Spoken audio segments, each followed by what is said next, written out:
Welcome to Uncovered. It's Wednesday. I'm Anthony. He's Ron. We're about to uncover the MAGA propaganda not covered by the corporate-owned mainstream media. People are probably saying that with us now, Ron. You know, our opening tagline's been the same since we began. The house of trump cards is crumbling. Now, I know we often refer to this, but it seems to be more tangible to the extent that I'm actually slightly buoyed by the situation, both thinking about the victims of the Epstein atrocities who are campaigning. They're standing outside the Capitol. They're doing everything they can to say, please, this is not a partisan issue. This is something that everybody needs to hear. We deserve justice and accountability. Almost, I think, well, they're going to sue the U.S. government to say that they've basically been covering it up for years. I heard that was being floated too. I mean, let's just talk about what's changed in the last 24 hours with this vote and then the Senate and where it's headed next. Yeah, I mean, there's a lot of very positive news out there. You know, this is obviously a big thing too. But of course, you know, as with all things, the Trump administration, like, nothing is over until it's over. You know what I mean? There's still other steps. So we've taken some big leaps forward, and there's still some important things going on. So I was in a running battle the last 24 hours with Tim Burchett, you know, the representative from Tennessee, and going back and forth about this. He's the one who tried to bring the unanimous consent vote in the House for a lot of different reasons. You know, every step of the way, they play these procedural games. So, you know, it passes voice vote in the House. And then there was a lot of concern because the rules are different in the Senate. And John Thune could have bottled this thing up. They could have had amendments to it. In fact, Mike Johnson said he called Thune that morning, the morning of the vote on the House, and Thune promised him that there would be significant changes made in the Senate to the bill. So Johnson said that was one reason why he switched his vote. We all know why he switched his vote, because Trump told him to. But he claims that made him feel better, that Thune made him a promise that he was going to make significant changes. So it goes over the Senate. I think we were all kind of thinking, what's Thune going to do? Is this going to be stuck there for weeks? And then Schumer comes out and announces that, you know, he's made a deal with Thune, and it's going to be a unanimous consent vote in the Senate and go through immediately. And Mike Johnson was extremely upset, disappointed. And this is like multiple times now where Johnson came out and said he had an understanding with Thune about something. And then Thune basically just said, no, we're not doing that. I mean, he did that over the CR too. So, you know, there's been several instances of this, and it seems pretty clear that pattern is developing that Thune does not like Johnson and is not going to let Johnson set the agenda, knowing he's just, you know, a tool for Trump. Right. And knowing it's going to bring down a lot of their candidates in the midterms the way they're going. So it goes over there, passed unanimous consent. And of course, now the big question is DOJ. You know, what is DOJ going to turn over? Are they going to use a number of excuses not to turn over everything or turn over anything, including national security, pending investigation? Bondi was out there talking about that a little bit today. There are some independent legal cases to ensure that the DOJ hands everything over and doesn't go over the top with redactions and gets justice for the victims. And so, you know, those cases are running in parallel with this. I want to show this clip of Thune abusing Mike Johnson. Mike Johnson had been up all night, right? He's been trying to deal with this. My feeling is that Johnson is disappointed and upset because he knows he's going to get the wrath of Donald Trump. You know, he's been Trump's enabler the whole time, does whatever he is told by his senior officer. And this is something that has kind of been taken out of his hands, and he knows that he's in for it. Let's take a look. Any reaction to Leader Thune seeing the bill without adding amendments or changing it? I'm deeply disappointed in this outcome. I think I've been at the state dinner. I don't know. I was just told that Chuck Schumer rushed it to the floor and put it out there preemptively. It needed amendments. I just spoke to the president about that. We'll see what happens. So do you think he may veto it? You say you spoke to the president? I'm not saying that. Is he supportive of it in its current form? We both have concerns about it, so we'll see. I was standing there with the Crown Prince. We couldn't talk. Are you frustrated in the majority leader? Are you upset with the majority leader? That's a whole lot of henchmen there, Ron, protecting him with a finger and a hand on the balustrade there. Yeah, he's out of his depth now. I think he's the kind of guy that can kind of duck and dive and has always got an answer and always got an excuse. But now we're really starting to see the collapse of MAGA Mike. Because he came out and he gave a whole press conference hours before that about, Thune I just got off the phone with him and he's made me all these promises and there's going to be significant amendments. And then the next thing he hears, Schumer's on the floor declaring victory and that Thune has surrendered. So, I mean, Johnson had to hear that from Schumer.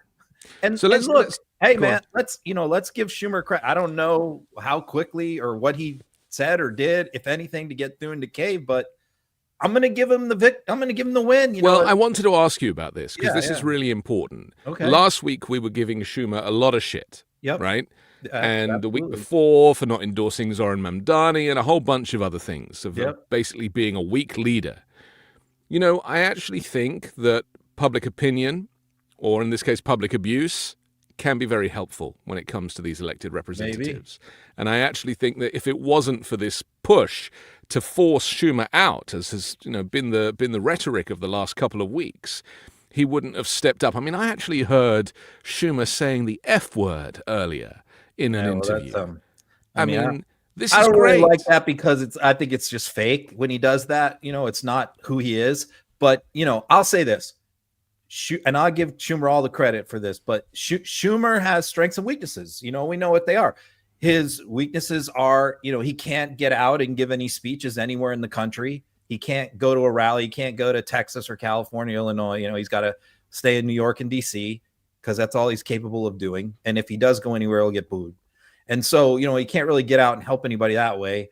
He's not great with the press. He doesn't do press conferences anymore. He's not real good with that. So, he just doesn't present well in commercials, all that, So those are his weaknesses. His leadership sometimes is very suspect, but his strength is as a parliamentarian. And a strategist.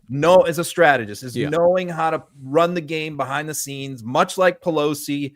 Pelosi was good at everything, but, Pelosi, and Schumer were both very strong parliamentarian, legislative strategists, creatures of DC, creatures of the swamp. And that is, for Schumer, like both a strength and a weakness. It's a weakness because sometimes he's not able to understand the mood of the country out there. But it's a strength in terms of like when shit like this goes down, he knows how to play the game. Right.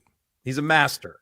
Talk to me about why there was a surprisingly unanimous vote in the Senate. Like, why did Republicans decide to kind of suddenly turn on their heels over this? What's their thinking? Because they just didn't want to go through the drama and the stress. That's what I think. I think Thune is like, he said it today, we have a full legislative, we haven't had the House here for 2 months. We're behind in our work. They got to tackle these ACA subsidies, which he still claims that, they're trying to put together some kind of healthcare plan. And they got 40 days to do it with Thanksgiving and Christmas in the middle of that. Yeah, forget it.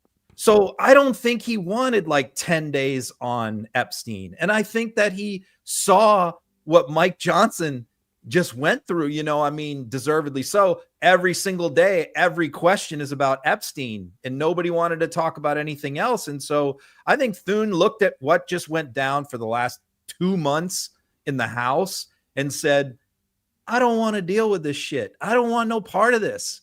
And we're just going to kick this can. And you know what? If DOJ wants to interpret things or claim it, it can't turn it over and it ends up in court, that's on them. I'm not getting involved. Yeah. So senators weren't pushed by the victims and the desire to have true accountability and the fact that this is a child sex trafficking ring that needs to be exposed, that is being covered up by the federal government. I mean, none of that stuff. You're just saying that they just couldn't be asked to deal with it. None of that stuff. They just didn't want to deal with it. They knew they couldn't stop it. And, you start doing amendments, then they got to vote on each amendment. And Oh man, what a nightmare for them. So there hasn't really been any senators out there beating the drum on Epstein at all. So Republicans I'm talking about. So they weren't interested. The reason I keep bringing it back to the victims is because we must not forget that that's what this is all about. And the fact that you have supposedly a man of God in MAGA Mike Johnson who is trying to cover up a child sex trafficking ring, and the President of the United States, not to mention his Department of Justice, trying to cover up a child sex trafficking ring, let alone give a commutation to the woman who is implicated at the center of this child sex trafficking ring. I mean, none of this should be happening. The moment in any other civilized country, the moment that there was a hint of a major child sex scandal like this, everybody of all political persuasions, their morals would kick in and they would be like, of course this must be dealt with. Of course. Including reparations and everything. But not in America, for some reason. It's all about the politics and forget the victims. Let me show this clip of the victims outside. Now that checks and balances of our democracy have worked and the bill is getting passed to release the files, we are hearing the administration say they intend to investigate various Democrats who were friends with Epstein. I beg you, President Trump, please stop making this political. It is not about you, President Trump. You are our president. Please start acting like it. Show some class. Show some real leadership. Show that you actually care about the people other than yourself. I voted for you, but your behavior on this issue has been a national embarrassment. It is time to take the honest, moral ground and support the release of these files, not to weaponize pieces of the files against random political enemies that did nothing wrong, but to understand who Epstein's friends were, who covered for him, what financial institutions allowed his trafficking to continue, who knew what he was doing but was too much of a coward to do anything about it. And there it is. And it's not, Trump calls it the Democrat hoax, the Epstein Democrat hoax. How can it be a hoax when you have survivors standing outside the steps of the Capitol like this, pleading? Some of them are Republicans. It's not a political issue, as she said. Yeah. It is insane to me that we live in this American bubble that forces us to kind of focus on the politics and not on believing the survivors, and that the country and the media is caught up in that, and that the priority is all of this kind of backroom dealing. It should all just be dealt with from day one. But the elephant in the room is the fact that Trump is at the center of this story. Yeah, I mean, we wouldn't have gotten this far had he not. I mean, candidly, if this is a reason why it was pushed, but arguably by Democrats, but I think what Democrats want is they want all of it out, regardless of, let the chips fall where they may. But we can't forget that the people who are pushing this to the forefront this year were the hardcore conspiracy theorist right, because they believed that everyone involved in here were Democrats or elite media or globalist world leaders, particularly a former prime minister of Israel that they want to get.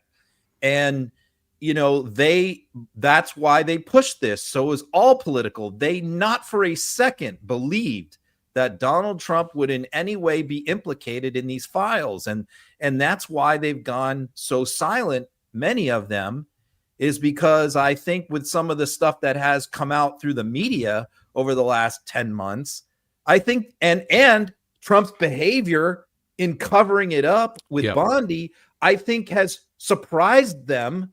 And now they're like, oh my God, our guy is caught up in this. Yes. We didn't believe it, but I think many of them now it's sunk in. And so I think a lot of them are kind of in a state of shock. They're a little silent about it. Or they'll come back and they'll say, well, it's funny because they always come back with like, this Democrat did, and this Democrat did that. And it's like, okay, The response to Democrats is, well, let's punish him. Let's get him. There's nobody out there defending Larry Summers on the Democratic side. Nobody. But they think they're like owning the libs by talking about him. It's like, we don't care. What if he did something, he needs to be accountable. And let's not forget, there's only been 2 people held accountable for this when there's over 1,000 victims reportedly. Right. There's probably hundreds of men who got away with this. And that's what these victims know. They know about all the men that they encountered who have not only have they never been prosecuted, forget about that, they've never even been named. Yeah. And so let's now talk about where it heads now. So we're relying on the Department of Justice to do the right thing. The problem is that the Department of Justice is now a corrupt department at the mercy of Donald Trump's whims. Why did Trump flip when he did? Why did he suddenly go from it's a hoax to, okay, I want them all released? What was the thinking there? It's all about saving face, really. I mean, it's the same reason why he flipped his endorsement in the Alabama Senate race from the crazy guy was on January 6th. Why am I drawing a blank on his name? To Katie Britt. Off him, the guy who spoke on January 6th, and I'm drawing a blank on his name because he's been out of the news for so long. But anyway, the bottom line is that he endorsed that guy, and he was losing to Katie Britt in all the polls big. And what did Trump do at the last minute? He switched his Mo Brooks. He switched his endorsement off Mo Brooks onto Katie Britt because he didn't want to lose. And this is kind of the same thing. He knew once this got to the floor, all the reporting was at least 100 Republican senators were going to vote for this to save their own asses before the midterms.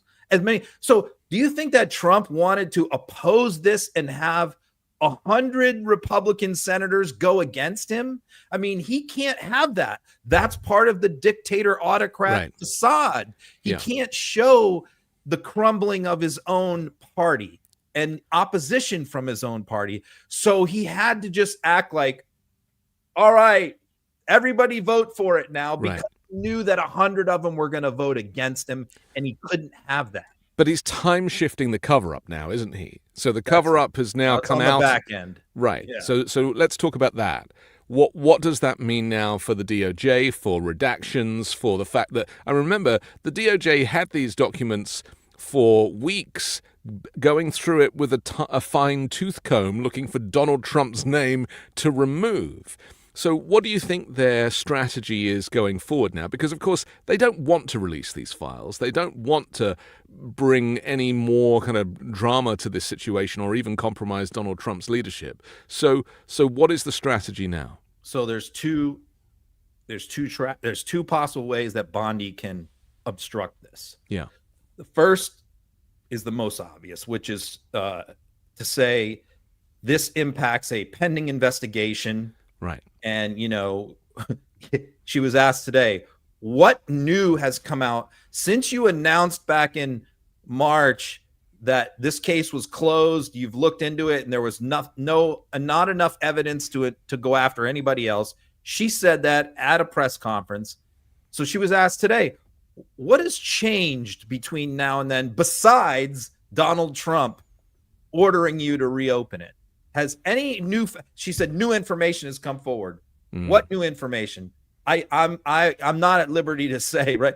So there's some new evidence that has been revealed to her at the Department of Justice, supposedly, over the last few months that has caused her to reopen this. No, it's clearly an excuse to argue that, we would like to release this, but we can't because we are currently considering bringing charges against some of these people out of the blue. So the DOJ, after how many years, 10 years, is now all of a sudden going to say, well, we might bring criminal charges now based on what? Donald Trump telling you to do it? Yeah. There's nothing new that's come forward. So that is one strategy, and that's going to end them up in court, because then you're going to have Massey is going to sue. It's going to be Congress versus the Pam Bondi, and it'll go to the Supreme Court. But again, that gums it up, slows it down, all that. Right. then the other thing is to not try and pull that kind of shenanigans because of the political fallout that will ensue if they do that, and to just kill it to death by 1,000 cuts. Because there's exceptions in the bill for victim info. They're going to try and expand out. What does that mean? What if it's cooperating witnesses? What if it's informants? Does that mean victims? Text messages between a victim and a perpetrator. They could expand the definition of that to rope in a lot more than should. National security is the other exception. Okay, are they gonna try and claim, this is national security? I mean, they claim that the border is a national emergency, right? Yeah. They're blowing up people in the Caribbean because of everything's a national emergency to these people. And so are they going to claim that half the Epstein files are national security now in their broad interpretation? And then on all this stuff, what happens is you end up in court, you end up in front of a federal judge, and a federal judge has to do what's called an in-camera review, where he looks at everything that they have redacted and has to make a ruling on each specific thing. And there could be thousands of things. And no, this can't be redacted. No, this, I mean, if I had to bet, that's probably where we're headed. Mm-hmm. I think we're headed to being in front of a federal judge who's going to have to spend many weeks going through each and everything that was redacted and fighting about whether, each specific thing is going to be put out or not. Trump's argument for reopening the investigation was that there are some very senior Democrats that are named in there, and this changes things. He just kind of made up a whole load of stuff there. Yeah. And so it was, again, a little bit like when he accidentally publicly DM'd Pam Bondi asking her to go after his foes. This was very similar, the way he kind of came up with it and thought about it, and the next thing you know, she's doing it. And I feel like, we're going to talk a little bit later about the way that the DOJ is operating and just doesn't understand the rules, and is making so many missteps and getting themselves into trouble because they're all inexperienced. And Pam Bondi herself as the Attorney General, not to mention her assistant Todd Blanche, these are not experienced senior prosecutors. And so they're going to make mistakes. You're right. It's very similar to the Comey situation, Letitia James situation, where you have basically just Trump ordering somebody be prosecuted, which no president has ever done in American history, but he does it on a regular basis. So, what you have here is him basically saying, I want you to prosecute. I think you mentioned Larry Summers, Reid Hoffman, 3 or 4 other names. Let's say DOJ ends up indicting one of them. It's so easy for Summers to go file a motion. Okay, what new evidence was presented between March and today that caused you to indict Larry Summers? What did you uncover new? What new witness came forward? What new cell phone records were subpoenaed? What new happened? So nothing new. So you just indicted this person because the president told you to do it. It's the same thing with Comey. So it's just ridiculous that they're operating this way, because it just invites a motion to dismiss, which we know that no one else is going to be prosecuted for this. We know that they're not going to indict anyone else for Epstein. No. And we never really believe that. That's not what we want. We want them all outed. We want them all in the public square, shamed, shunned. Larry Summers, I think, was forced to step down from his board position at Harvard. Correct. That's the kind of stuff that we want. He had to give up his. He's going off social media. He's not posting on social media anymore. That's the best we can hope for with a lot of these people. Right. But Trump's mind is somewhere else. Just 2 weeks ago, he was talking about pardoning the perpetrator. So this is quite a U-turn. Because his mind is to use the possibility of an indictment to cover this up longer. Right. So you mentioned Halligan. Let's talk about this. This is and James Comey. This goes back to this idea that inexperience brings mistakes. And when you're talking about, James Comey is a very experienced man of the law himself, right? So when he was like, come on, let's have a trial, bring it on, He probably knew that they would screw it up. He probably knew that he could outsmart them. So just explain what's happened about this grand jury that never reviewed the indictment that it was handed up against Comey, because this is just embarrassing. It's an absolute disaster. It's probably the most incompetent display I have ever seen from any federal prosecutor, much less an interim United States attorney. Right. I mean, the U.S. attorney that was previously appointed by Trump refused to bring this case. And it was a week out, 4 or 5 days out from the statute of limitations expiring on this. And Trump fires him, forces him to resign, grabs his personal attorney, who his only experience in the law is as an insurance lawyer, never prosecuted or defended a criminal case in her life, and isn't the greatest insurance lawyer in the world either, by the way. But she is cute, Ron. Don't forget that. That's why Donald Trump chose her. MAGA Mar-a-Lago face, right? Yep. She was a former beauty contestant, as many of his lawyers were. Yeah, not the male ones. So, I mean, he brings her in, and she's got basically like 3 days to secure an indictment against the former FBI director of the United States. I mean, having never practiced criminal law. So, I mean, on the one hand, there's just no way it's not going to get screwed up, because nobody would help her. There was no other prosecutor in that office that was going to help her do that. So she has to go in there by herself with no experience, with no evidence. She presents one witness, and the judge asks for a transcript, and she provides a partial transcript, omitting lots of stuff, gets the full transcript in, and 3 major things went down wrong in that room, which is surely going to result in this indictment being dismissed and can't be refiled because the statute of limitations is now passed. So this is a complete disaster. She probably will lose her law license. If she doesn't, she should. And she's a 40-year-old lawyer, or late 30s.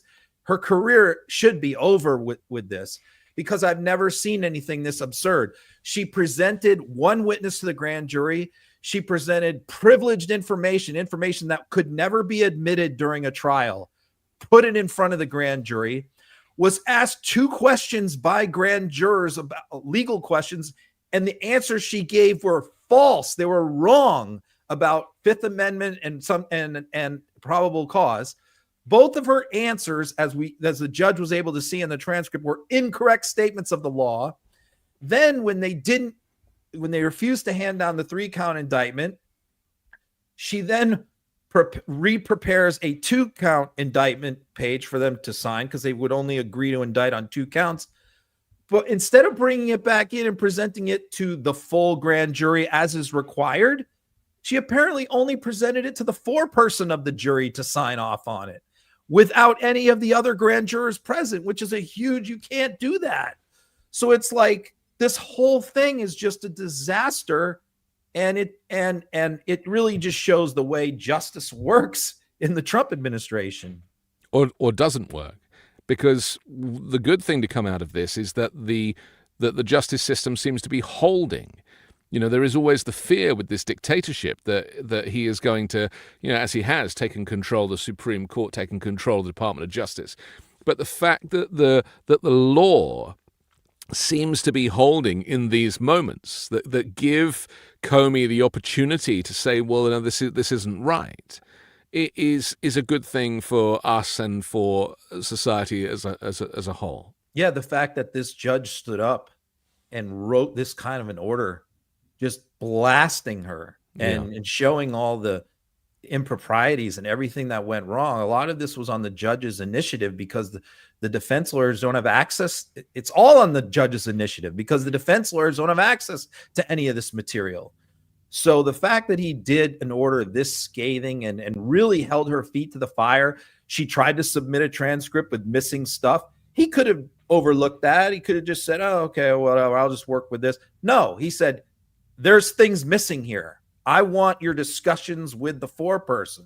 I want, so it was, when you say it held, without this judge doing tremendous, excellent work, it wouldn't have held.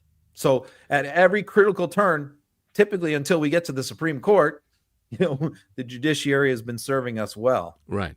And Trump, unfortunately, knows the Supreme Court has got his back, and that's why he wants everything to end up in the Supreme Court. But they've been surprising us a little too, so who knows? I just want to talk about the fact that what we're discussing here is, the abuse of women and children also, and Trump being at the center of a lot of this as a womanizer. There have been moments through Trump's recent history, like the Access Hollywood tape and stuff, where we just thought, well, this is going to finish him. Like, how can anybody support him? He is a misogynist and an adjudicated sexual abuser in the case of E. Jean Carroll. He's disgusting. His record on abusing women, but also female journalists verbally, has been thrust into the spotlight again. Just like 2 in one day. On board Air Force One, referring to a female journalist as quiet piggy. I mean, I couldn't believe that the media wasn't all over that. It was kind of quiet. It's now started to pick up a little bit, but there was radio silence. The President of the United States saying quiet piggy to a female reporter. And Are you by the way, kidding me? By the way, Elon Musk has programmed his AI Grok to, if people ask about that, it claims that he said Peggy. Oh my God. That's what Elon Musk has programmed his AI to give that response. When there was no Peggy in the room, and Trump never uses reporters' first names. Well, because he doesn't know who anybody is. He says NBC, CBS, people. I watch all his press conferences. He never calls on reporters by their first name. No, we know what he did. He was being a schoolyard bully. Yep. And when he's tired and he's off guard, the true Trump comes out. And this is something we should remember about a lot of people in the public eye. They're always acting. They're always playing a role on camera. He's pretending to be the president, but behind closed doors, he is abusive, he is racist, he has a temper, he is aggressive, he throws ketchup at the wall, and he uses the N-word, not to mention every other word that he shouldn't use on camera. And yet, sometimes things slip out, and that is who this man is, unfortunately.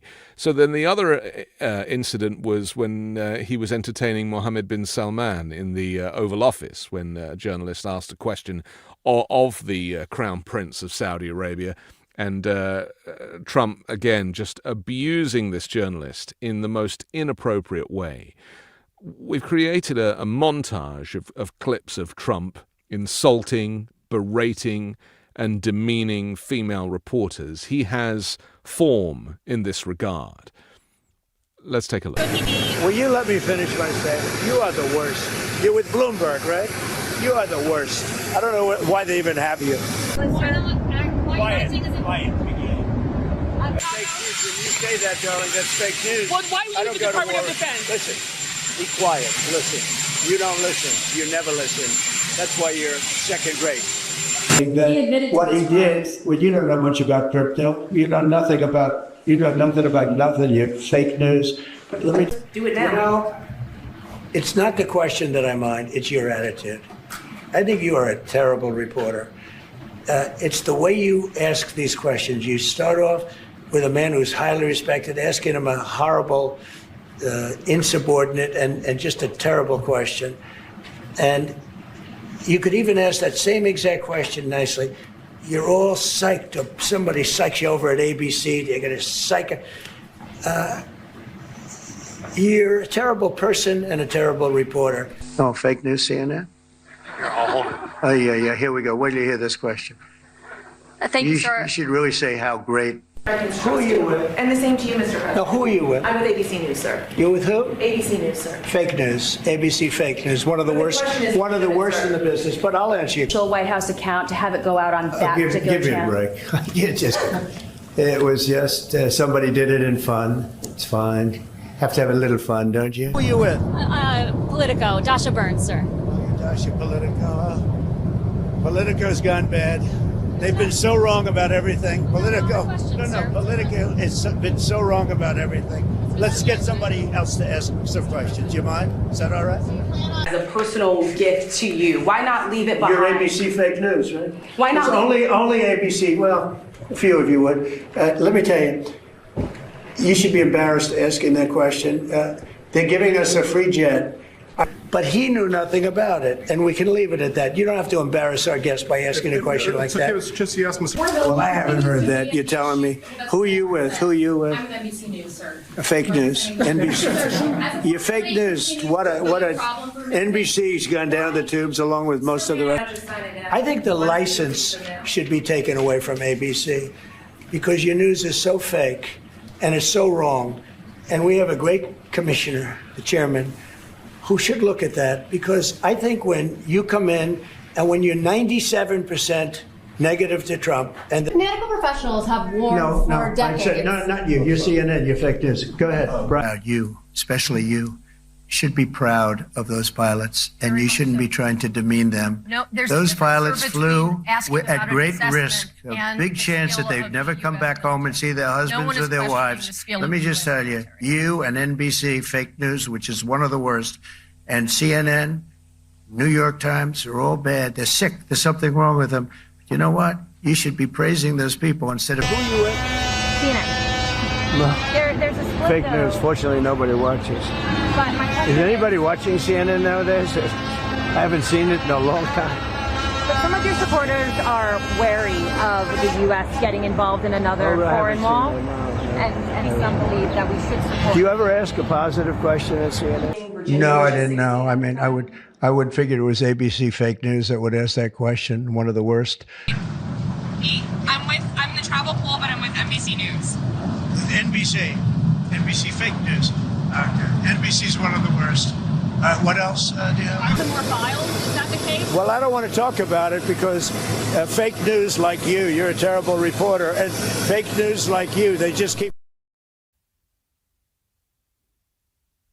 I mean, this is, I'm waving the authoritarian flag again. I hate it when he says fake news and people in the room laugh because it's like, oh, it's a catchphrase. Like, this is not a game show. And on the world stage, the international leaders who formerly relied on the US, allies, are now looking to the US and to America and seeing the collapse and fall of democracy under this man. And this dictatorial language that he uses is no laughing matter. To denigrate the free press, to claim it's the enemy of the people, it is doing a disservice to the country as a whole. Yep, it's obviously the discrediting of the press with the fake news and all that, but it's also the women issue as well, the misogynist issue, because this plays into Epstein too. Yeah, I've watched all his press conferences for many years, watched all his interactions with reporters, which happened more with him being president than happens on a campaign, because on a campaign you're kind of in a bubble. He gives his rally speech and he leaves, but it has a lot more interactions now. And I can just tell you, I mean, watching these, he does, because the pushback, I put those clips together, and that's just like last 3 months. That's it. I mean, people were like, what about this? What about that? Yeah. I'm not going back 5 years. Yeah. How long have you got? I'm trying to show this has all happened like recently. This all happened in the last couple of months. And it's getting worse, Ron. It is getting worse. That goes back to July. That's it. So the other issue is, I noticed a long time ago, but especially it gets worse and worse, that he's only doing this to women. Yeah. Now, you can always point out at Jonathan Karl, he snapped that. Yes, as I was going through all these clips, I found like 2 where he berated a male reporter like this. Karl was one, and an Australian guy on the tarmac was another. Maybe there's 1 or 2 others out there. I don't know. But I can just tell you, this is like 10-1 female to male here. So there's an issue of women reporters. He doesn't like getting asked tough questions by them. I will say they ask some of the best questions, and it's a little disappointing. I don't know. Maybe they feel like this is against the rules, but nobody ever sticks up for each other. I mean, nobody else, says, hey, don't talk to her like that. I know. I hate that. And why doesn't anybody? I think the first reporter who actually does that You know, when he calls a female reporter piggy or something, I think the first male reporter actually who stands up and says, "Excuse me, don't call her that." You know, I mean, that's all. You can even be polite when you're yelling back. But they're terrified of him. Somebody have the guts to do that. They know they'll lose their media access. They know that they'll never get to be in the press pool ever again. And it's almost like they don't understand that it's worth it for that. That's what protest is. You stand up for what is right, even if it means losing your job in the short term. And yet, you're right. There's no kind of simpatico amongst the press pool.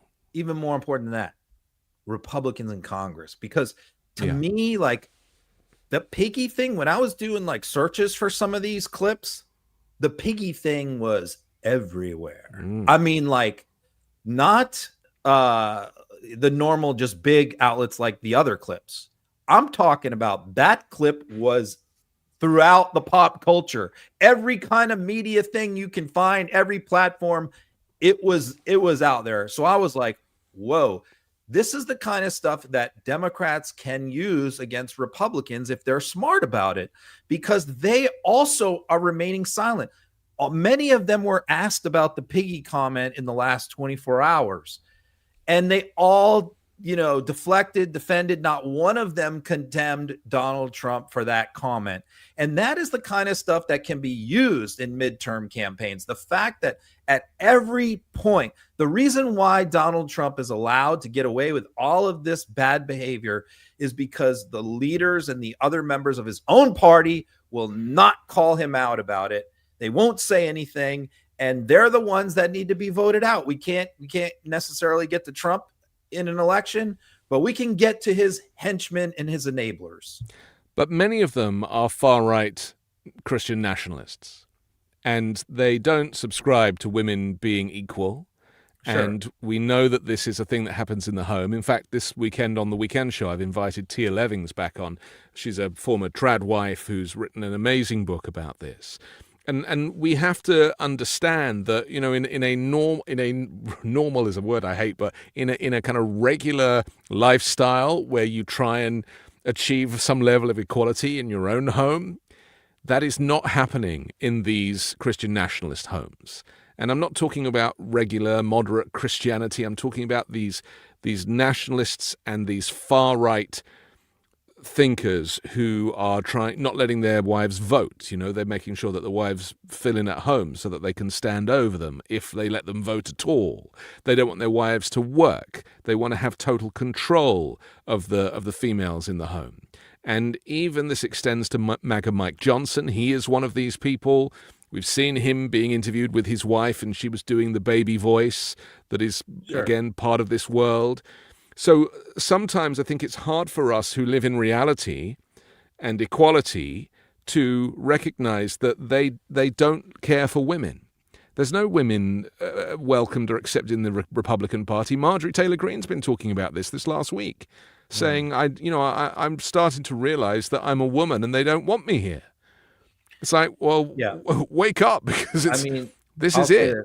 There are plenty of congressional districts out there where, their failure to speak up about this will not hurt them, like, Tennessee, Kentucky. There's plenty of places, Alabama, where this kind of behavior is not a big deal. But, there are plenty of places where it is. And there are even some women, conservative women in those places who don't like this, as much as.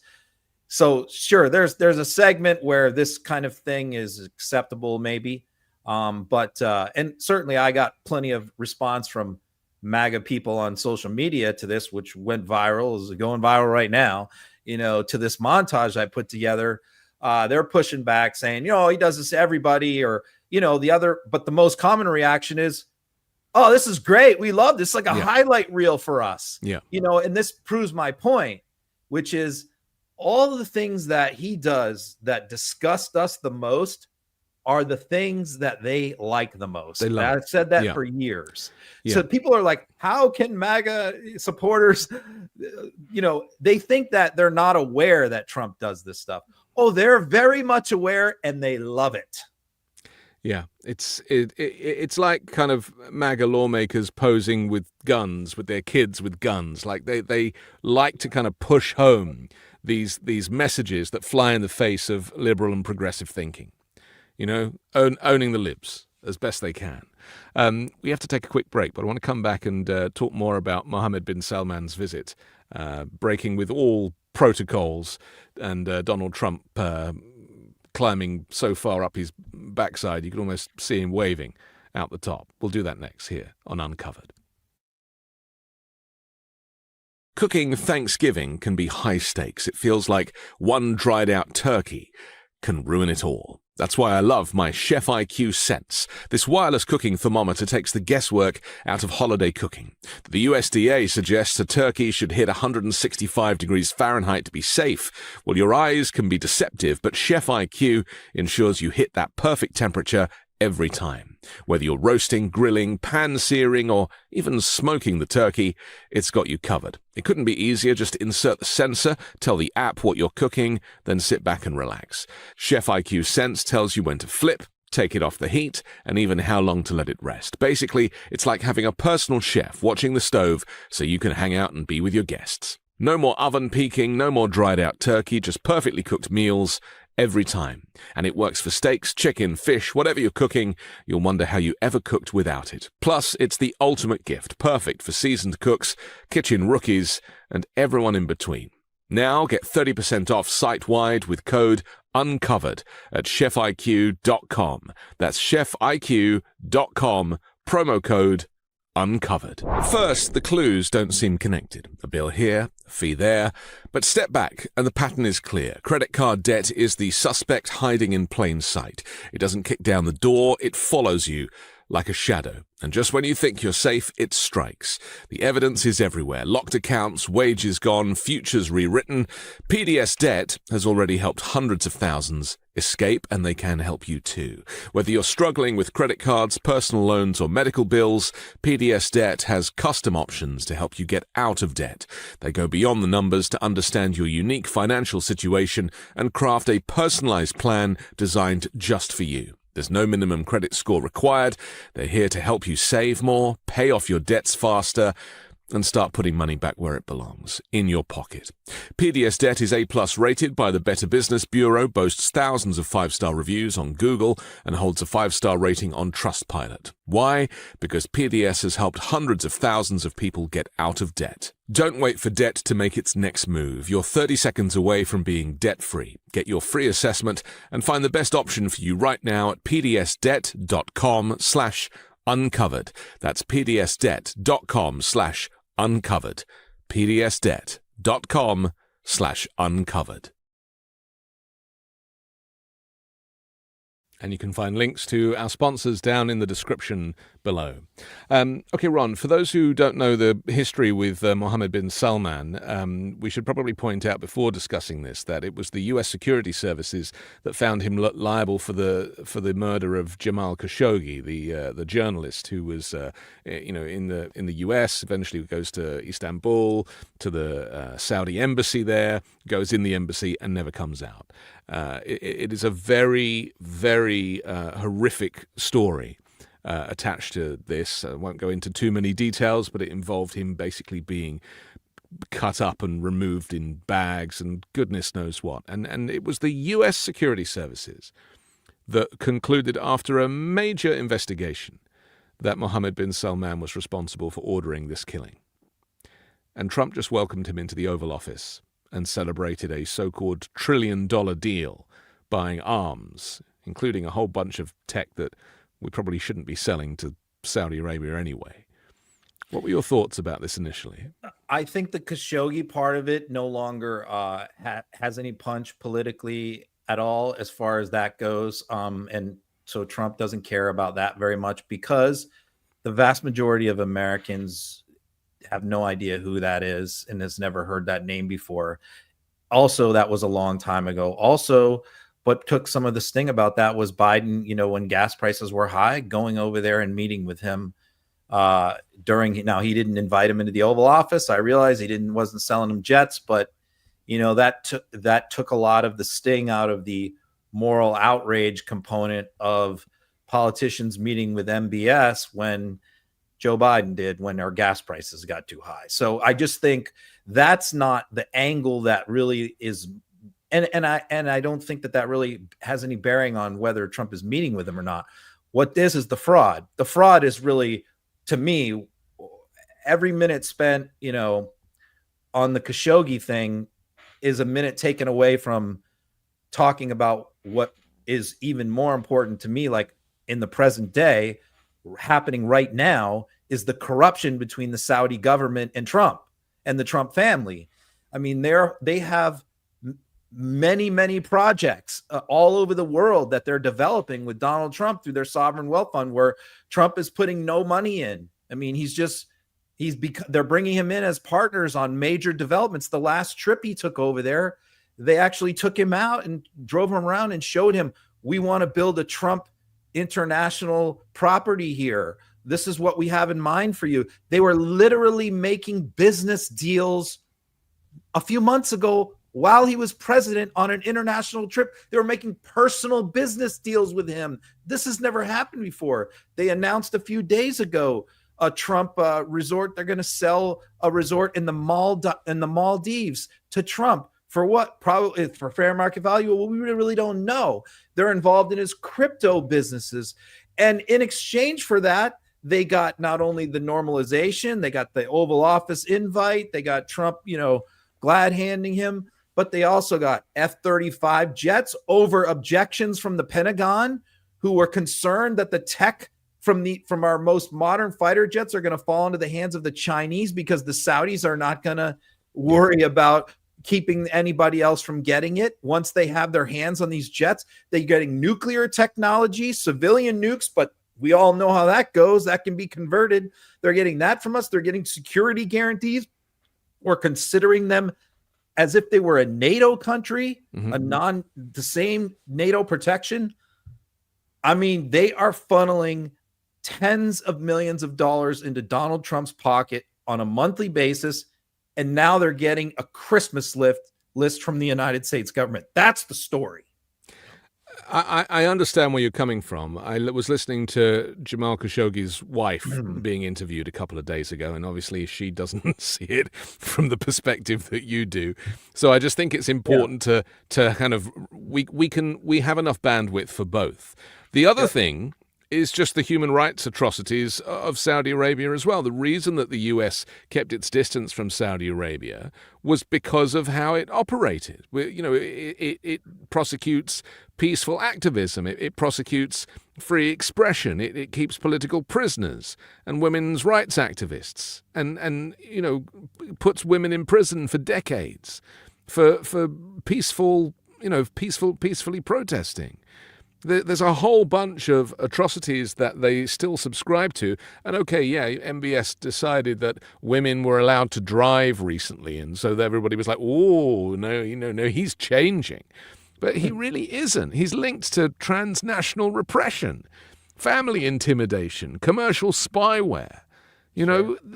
All of this stuff. And what it made me think when I saw the two of them together is that the reason that Trump is prepared to overlook all of this stuff is because it elevates Trump in Trump's own mind into this exclusive club of unaccountable dictators and authoritarians. Yeah, sure. I mean, he looks up to these people and wants to be just like them. Correct. He wants to have the same amount of power that they have. He wants to have the same. He wants to have the same kind of wealth that they have, sure, that this is his way of getting into that club. Keep in mind, I mean, really, like a few years ago, Trump didn't have very much money at all. Right. I mean, not very long ago. Remember, he was struggling to come up with bond money, to put up for the appeal, and he had to raise money for that. I mean, he was leveraged to the hilt, and now he's got, billions of dollars, and that's all from this year. Right. I mean, and these crypto deals. I just read 75% of Trump's net worth right now today. I just read this in like AP. 75% of his net worth today he acquired since becoming president this year. In the last 11 months, 75% of his net worth came in during the last 11 months. That is astonishing. he didn't do a very good job of claiming that he wasn't still running the Trump organization and involved in the family business when he was asked in the Oval Office. It was like, oh yes, well, I'm not really doing that. My kids are doing it. Yeah. And like, it was like we're really going to believe that Trump has nothing to do with all this stuff. Right. That But it's he couldn't Eric even- and Don Jr. He couldn't even be bothered to really try to distance himself from it, because he does think now that he is all powerful. He says, I am the law. He is the DOJ. He is the Supreme Court. And the mental illness, I always look at him through this lens of mental illness. He is becoming more and more nuts every single day. Without a doubt. The more pushback that he gets, the more on the ropes he is, the more it makes him crazy. And I mean, Ben was listing some of the posts that he'd been putting on Truth Social through the night, like a stream of consciousness of somebody, batshit crazy in a secure institution whose only outlet was Truth Social. Yeah, This is and the president. They continue to get worse. Yeah. I've been following all this stuff for a long time. I mean, it was not as bad a year ago. It was not as bad 2 years. I mean, it's been a steady decline, but I think it's now the decline is more rapid. He's like aging in dog years. It's or deteriorating. Right. At a rapid pace. And I think part of it is the fact that we hear this all the time. He doesn't sleep. And a lot of Democrats at first were laughing about that, because Republicans would say it in the context of he's working so hard. Yeah. That's why he never sleeps. And a lot of Democrats scoffed at that. But I think he can't sleep because he can't sleep. Yeah. I think he's got sleep problems. And I want a president he's that not sleeps. getting much sleep. Yeah. It's like there was a time like in the 90s in the workplace where men would boast about how little sleep they got. Yeah. Right? Yeah. And now we've realized that you're actually get better off getting a bit more sleep and being a little bit better at your job. Let's take a look at him in the Oval Office with Mohammed bin Salman. And Reagan, he's one of the historical presidents that have close ties with Saudi Arabia. But we've worked with all presidents. Does Trump blow them all away?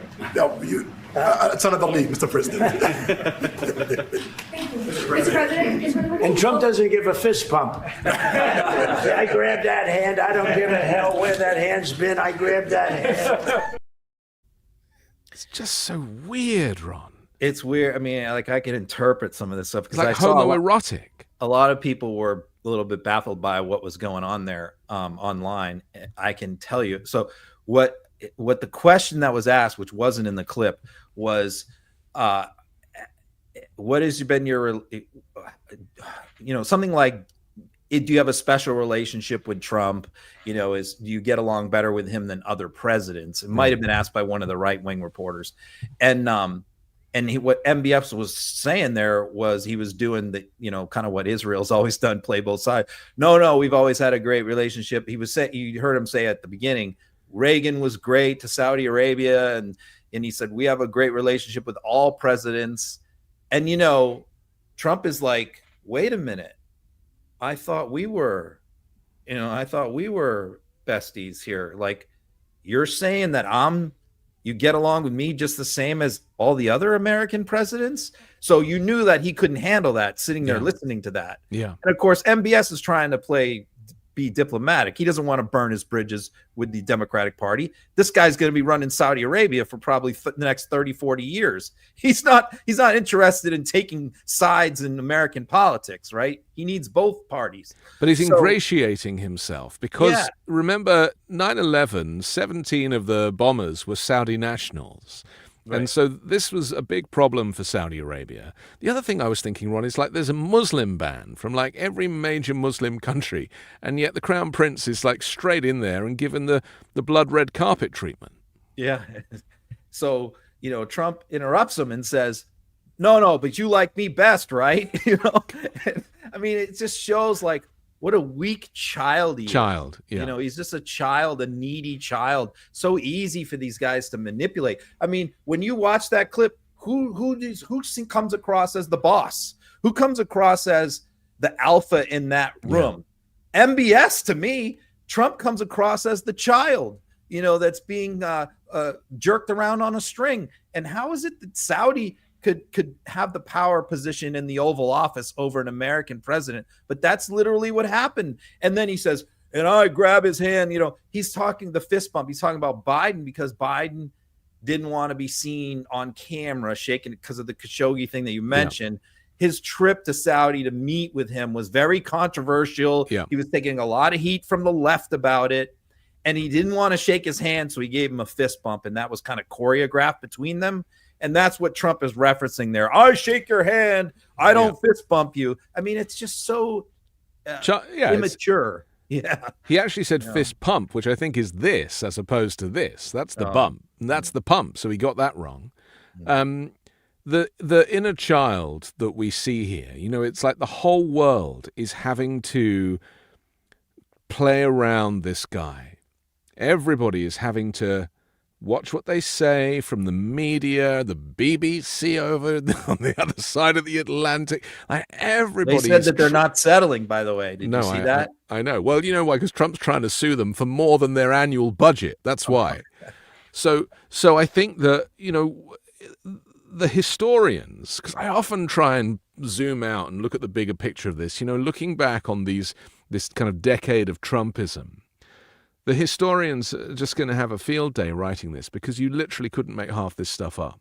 And it is insane. We obviously know from history about various leaders and monarchs who have suffered mental illness, or they've been controversial for one reason, or they've abdicated because of a romance. I mean, interesting things. But this story is like no other. This reality TV show star who kind of steps up and just pretends to be the president for 10 years, including the 4 years where he wasn't president, but he thought he still was.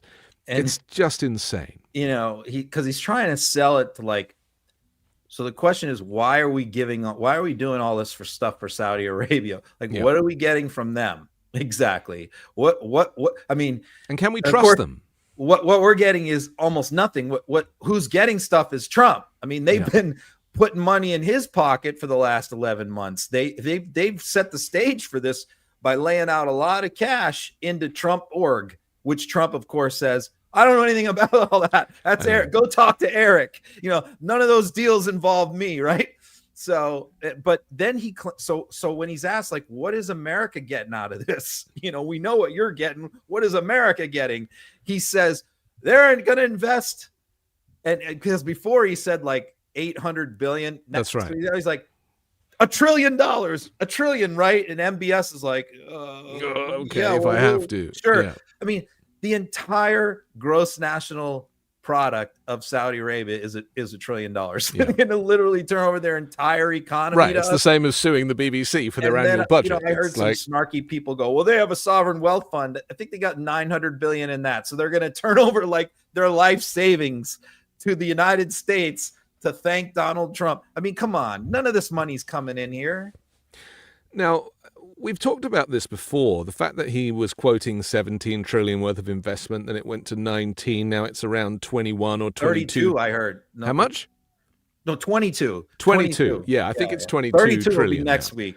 Now, there is no paper trail for this. There are no receipts. It does not exist. This is stuff that Trump... No.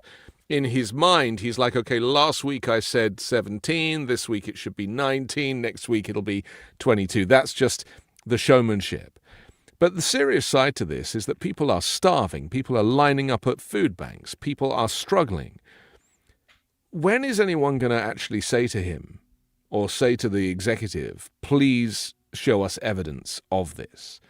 Because this is a huge negotiating tool, I think, for the Democrats. It was funny because after the Mandami win, who ran on affordability and prices and all of that, and grocery prices and rent, it was his whole campaign, and he won so big. And then Trump spent the next 4 or 5 days talking affordability, because that's what his strategist said is they've been trying to get him to talk about kitchen table stuff all year. And he doesn't want to do it. I mean, because he doesn't really care. He doesn't really know much about domestic policy, and he hasn't done anything to try and bring prices down. He's only done things to raise prices up by deporting people who produce a lot of our goods in agriculture and food, deporting them, so you're losing labor, and then placing tariffs on imports. So he's done everything possible to raise prices rather than lower them.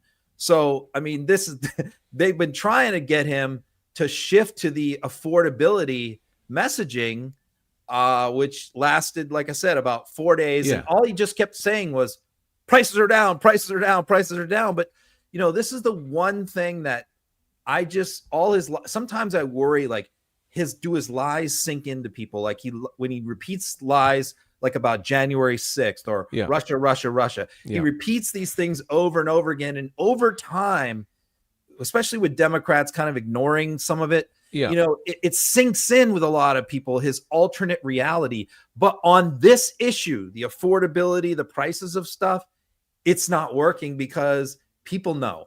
They might not know the ins and outs of Russiagate. They might not know exactly what Donald Trump did behind the scenes on January 6th, but they know when they go to the grocery store, the hamburgers, $6 a pound. Yeah. So he's not fooling anybody on this. And he publicly admitted in the interview with Laura Ingraham, like, why are my people not going and talking about it? Talking it up, basically lying about the economy, this fake economy, whereby if you say everything is great, then people will start to think it's great. And in answer to what you just said about if you repeat it enough, does it sink in? People have done studies on this from Trump's first regime, where this use of repetition, which he copied from Adolf Hitler's speeches, does sink in. And he knows that it is a strategy to change people's thinking. It's like reprogramming people to think that something has happened when it hasn't. This time, though, I don't think, as you say, it's not going to work because this is something where every single day Americans are hit over their head with the truth. Yeah, exactly. So it's not like they need the media to tell them the truth or fact check them. Right. They get fact checked every time they open their wallet. Or go to the gas station. Yeah. Scott Bessent was on Fox, and he was being asked about beef prices, and his excuse is definitely worth watching. Let's take a look. But what is your take on what you just heard? He's expecting $10 meat. Well, Maria, the beef market is a very specialized market. It goes in long cycles, and this is the perfect storm. Again, something we inherited, and there's also, because of the mass immigration, a disease that we've been rid of in North America, made its way up through South America. As these migrants, they brought some of their cattle with them. So part of the problem is we've had to shut the border to Mexican beef because of this disease called the screwworm. So we're not going to let that get into our supply chain. And again, I don't want to focus on one product. It's a very important product, and we are laser focused on this issue. And I mean, apparently ICE now are rounding up cattle and deporting them because they are diseased and undocumented, Ron. Yeah, I mean, the problem is this guy's a Treasury Secretary. He was an international currency trader before that. But he tries to act like he is an expert in all subjects. A couple months ago, weeks ago, he was talking about being a soybean farmer because he owned some land that soybean farmers were renting from him. But he called himself an expert on soybeans because he's a landlord of farmers, right? He's delusional. I mean, this is what he does. It's just crazy when he talks about some of these subjects that he doesn't know anything about. I mean, I'll give him that he knows about currency swaps. When you pin him down on some of the Argentina stuff, he's able to give you a lot of detailed technical explanations about why this will likely result in us making money instead of losing money. Okay, but when it comes to some of these other things like cattle and soybeans, he doesn't know what the hell he's talking about. I mean, sure, viruses migrate continent to continent. People interact, animals interact. Things are brought by birds through the air and dropped on the ground. That's how a lot of different worms, diseases, things move around the world. Right. But what was not happening was what he said. There weren't people from Argentina bringing their cows all the way up through Mexico into Texas so they can own a cow in Texas. I mean, that wasn't happening. They were not bringing their cows with them across the Panama Canal, But the excuses are laughable, though. This is the thing, and it's ridiculous, like, even, I mean, I appreciate that he's on Fox, which is the Trump's state media, but the lack of pushback, and, you even see the hosts on Fox now, and they're just like, okay, I'll just... Yeah, when he said the cow thing, Maria was like, she looked up like, what? Right. Let's just talk about the economy for a moment. He obviously is doing his best to cover all bases, but the reality is that we're headed for a massive recession. There is no growth. The inflation is still high. The investment that Trump speaks of is fake, and he believes in trickle-down economics. Claims that if there's 17 or $22 trillion worth of investment, then that will mean jobs. He actually said jobs, jobs, jobs in front of Mohammed bin Salman.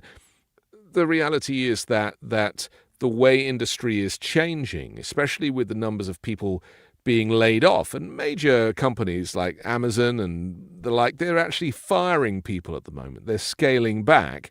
A lot of these jobs will never come back because technology, artificial intelligence is going to replace a lot of these these jobs, not to mention automation and robotics and everything else. Trump has no plan for any of that. There really is no economic plan for the future other than tariffs, which could get struck down in the Supreme Court. So, how do people like Scott Bessent keep talking, like going forward? We've got 3 more years of this shit, Ron. So how are they going to keep talking it up when statistically, and we should mention that they refused to publish the jobs numbers because they said that the shutdown affected the numbers, so they're now delaying that until end of November, December time. How are they going to keep coming up with excuses when there is no reality to this storyline? Yeah, well, on that, I mean, they were forced to put out the number of unemployment claims that were filed. So, they haven't put out anything close to a regular full jobs report, but right. That data is push a button and that number comes up. They can't hide that. So that's the only thing that they did put out this week was number of unemployment claims, which were up 220,000 for the month, which is an astonishing number. So we may never get the full amount of unemployment for October, but we know that unemployment claims went through the roof. So I think they're going to report economic growth this quarter. They could even report significant economic growth. Basically, some of the forecasters that I've been reading, but what they're saying that it's almost all in the AI industry. Yeah. Like virtually like everything is either the stuff in AI or connected to AI, like power plants and water and things like that, there is massive growth in the AI sector of this economy. And in the stock market, obviously, investors, and there's negative growth in almost every other sector. So it's a virtual economy. What you're describing is a virtual economy. It's just like this small piece of the economy is so red hot and so much money is being poured into it that it's like literally pulling the rest of the economy above water, even though the rest of the economy is this wide, and the sector doing well is like, a handful of people. Right, but there's 330 million people in this country, and they're going to need jobs, and there's no training on the horizon. There's no kind of skills shift, and people are living longer, and so they're retiring later. And I've said this, if there's ever any one issue that's going to someday after Trump is gone, unite people again, unite Americans and humanity again, it is this issue, because this is going to threaten civilization as we know it in a lot of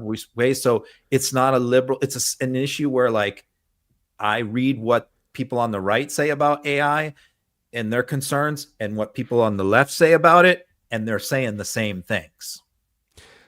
So now they're talking about sending out dividend checks as a bribe. Now, this is not something that's necessarily going to happen, but it reminds me of the stimulus checks during COVID, where Trump kind of delayed them to get his signature on them. It was basically a bribe early on in the presidency that said, you stick by me and I'm going to... All he was doing was giving people tax rebates, effectively. Let's take a look at Scott Bessent being asked about these $2,000 dividend checks. And if they'll be inflationary. Every day. And my prediction is that first quarter, second quarter, what we're going to see is we have brought the inflation down. It is curving down. And real income, the other side of that equation is real income growth. And we are going to see this from all this investment. Would a $2,000 tariff dividend check going to people be inflationary? Well, there are a lot of things that are going to happen next year. Is that one of them? And that could be one of them. And again, maybe we could persuade Americans to save that, because one of the things that's going to happen next year is the Trump accounts. Every child who was born from January 1st for the next 3 years is going to get a government account that goes into the stock market. So every American child born for the next 3 years, starting January 1st, is going to have that. They can take it out when they're 18. They're going to learn the power of compounding, and there's going to be a lot of financial literacy around that. And I think the reason that we saw kind of the disastrous election in New York is young people don't feel like they have a stake in the economy. So we want to give them a stake in the economy. We know. That was a great election in New York, by the way. This kind of excuse, this kind of cover up for a failing economy. Do you think that bribing people with checks is going to be their only option? See, that's the thing. It's like the question was, why are you doing this? And isn't this going to cause inflation problems, which we're already been trying to deal with for a long time? And he didn't answer the question. Yeah. You know, he said, well, we're going to encourage people to save it. Yeah, it's impossible. And then he switches immediately over onto their, you know, whatever, their other program propaganda thing. So, you know, encourage people to save. In other words, they already said that these checks are supposed to go to middle and low income people, right? We'll see. I'm sure they'll go to everybody. You know, it's the same thing Trump said he was only going to pardon the non-violent people of January 6th. He pardoned everybody. We all know how that goes. Right. So, but what he's going to say is like, we're going to encourage people who are like barely struggling to pay their bills.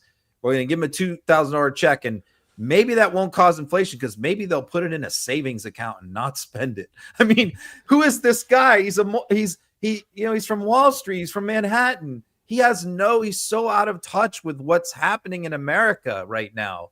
You know, but what this really is yes, it is a straight bribe. If you give $2,000 check, first of all, he claims it's coming out of the tariff money. If you gave $2,000 checks, it's it's over double what we've taken in tariff money. So number two, we have the deficit is exploding right now. I saw the other day, it's in the last 2 months, it's gone up like 1.5 trillion again. Right. It's at like $32 trillion.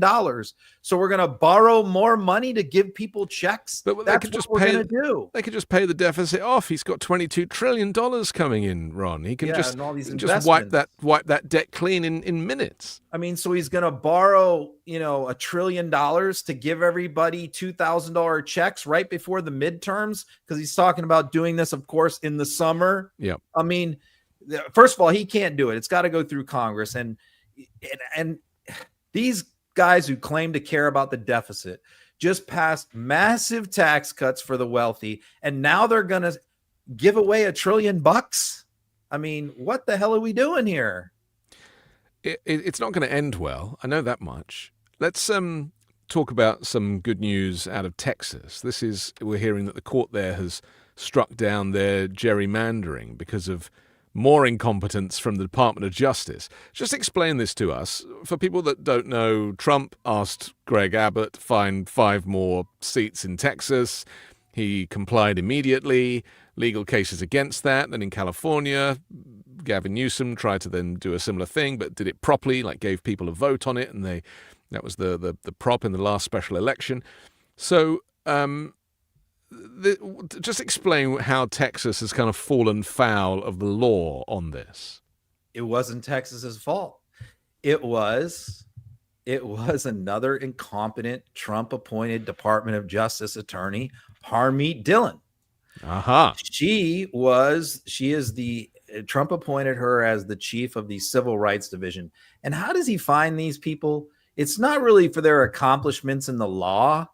how he finds these people is she had a big social media following and she was involved in all the election fraud stuff, claiming the election was stolen. And she's also very attractive. And so, you see the pattern here with the Trump lawyers. They are not chosen for their accomplishments in the courtroom necessarily. They caught his eye when they were appearing on Fox News, is what happened. And so they put this person who has never worked in DOJ, never worked in civil rights, and made her the head of the civil rights division. So how does this fit into the Texas gerrymander? Well, they were sued by the Democratic Party, and they were accused of doing the gerrymandering on racial grounds, which even the Republican judges say you can't do it. They agree with that, of course, because it traditionally has been the other way around, where it was Democrats trying to create minority districts. So you're not allowed to say that. You're allowed to say like that can be a factor, but you can't explicitly say we are creating a black district or we're creating a white district. You can't do that. You are allowed to say that you're gerrymandering for partisanship purposes. That's totally fair game. You can say we are drawing a majority Republican district, and that's a political choice that the courts can't involve themselves in. And that's what California did. California said, we are redrawing these districts for partisan political reasons, and there's nothing the courts can do about that. But what happens? The Department of Justice was asked to weigh in whether this was being done for racial gerrymandering, and she writes a memo saying it was. I mean, it's like you got to think that the Texas Republicans were like, what did you just do? Yeah. Because that's what was cited in this court order that overturned the map. Was the Department of Justice is admitting that you're doing something illegal. They just admitted it. Even though you here, Texas Republican Party, you're denying it. DOJ, your own DOJ that's backing you up, it's admitting it. And so this is going to go straight to the Supreme Court. But the astonishing thing about this is if the Texas maps end up getting overturned because of the incompetence of one of Trump's wingnut appointees, and then California responded to it, I mean, they're going to end up behind 5 seats. Right. It's just astonishing how they can just one Trump appointee. This is what we have going for us. The fact that the incompetence on the other these side, terrible, incompetent people who are not qualified. But that also benefits us. But they're because beautiful, they screw Ron. everything up. Some of these people are the best looking people in politics. So that's all that matters, surely. Yeah. I mean, it's to our benefit how terrible they are because they keep screwing everything up and losing. Finally, let's talk about Kristi Noem, because ProPublica has done a kind of exclusive expose on while we're on the subject. Right.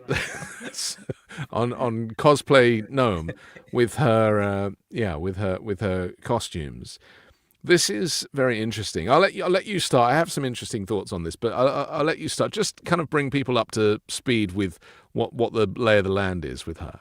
I mean, if there's any news outlet out there that's probably done like the best reporting on the Trump administration of mainstream corporate media, it's I don't know that they're really corporate, ProPublica. I mean, their stories, they're breaking stories like every other day that are just astonishing.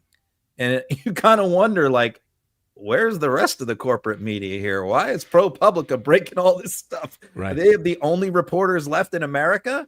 It's like this is unbelievable. What they did was DHS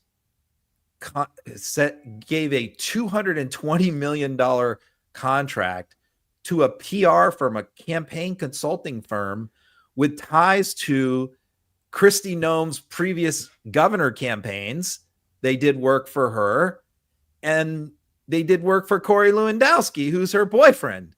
And so, DHS ends up giving a $220 million contract of taxpayer money. So you say, how is it that much money in the DHS budget of taxpayer money is going to Republican campaign consultants? How is that possible?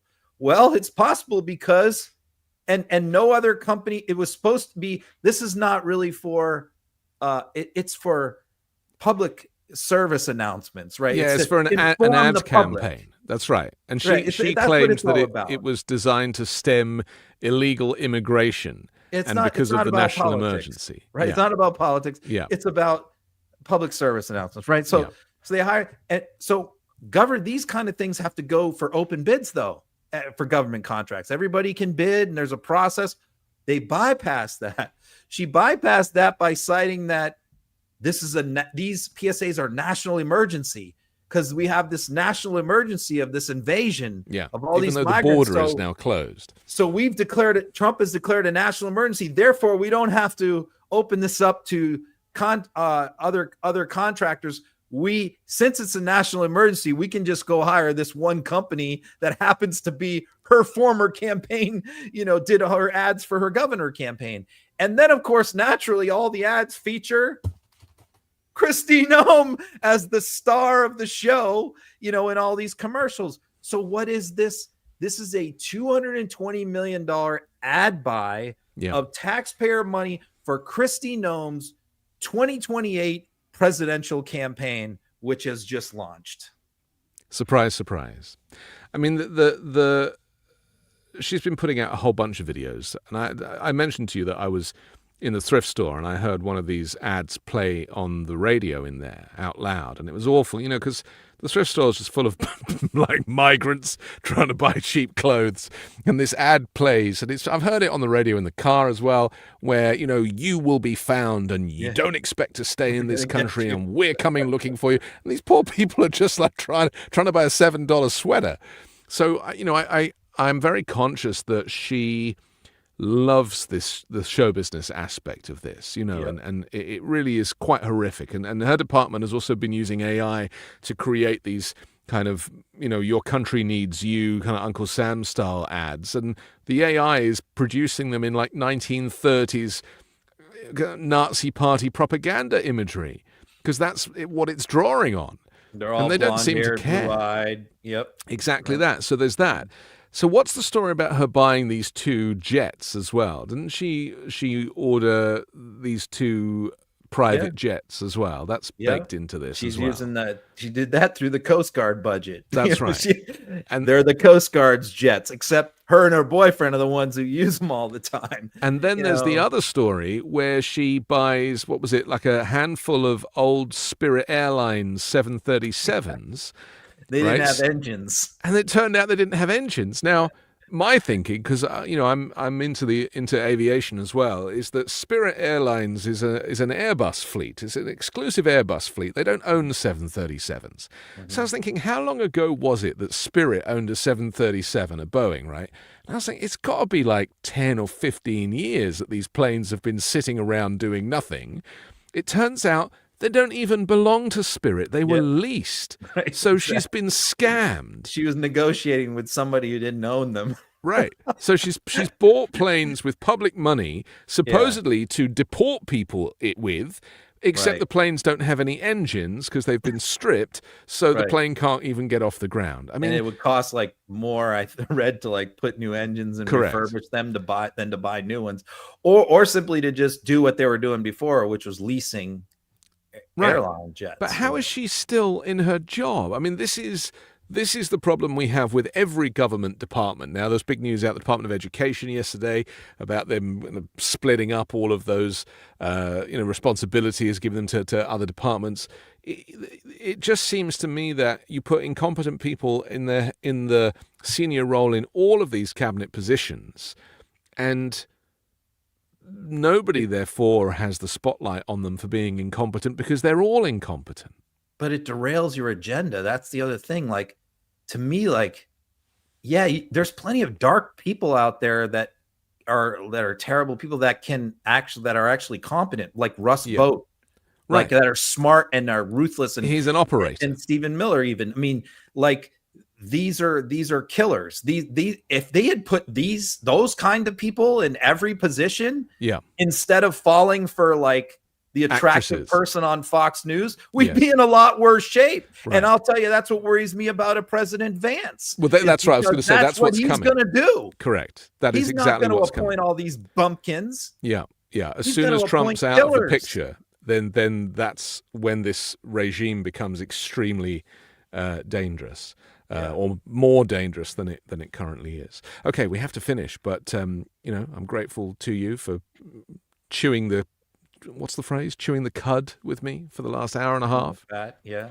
What is cud? I'll have to look that up in just a moment. But we'll come back next Wednesday and bring you another Uncovered. Don't forget to download the audio podcast. That drops later tonight. And you can check out our sponsors in the description below. Thanks a lot, Ron. Appreciate it. All right. See you next week.